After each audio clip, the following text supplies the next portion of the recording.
சம்சார பந்தம் அறவே நீங்கிட அருள் தந்தாய் தயா பர சத்குருநாதா ஆனந்தம் தந்தாய் குருநாதா ஆரத்தி சாயி பாபா குறைவற்ற செல்வமேவும் திருவடி சேவை அதுவே நீங்காத செல்வம் அதுவே நீங்காதிருக்க அருள் புரிவீரே அகம் மகிழ்ந்திட நலம் தருவீரே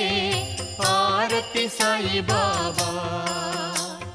சாதக பறவை என்ற மாதவனே உமக்கு ஆத்ம சுகம் என்ற அற்புத நீரை ஊட்டுகிறோம் எமக்கு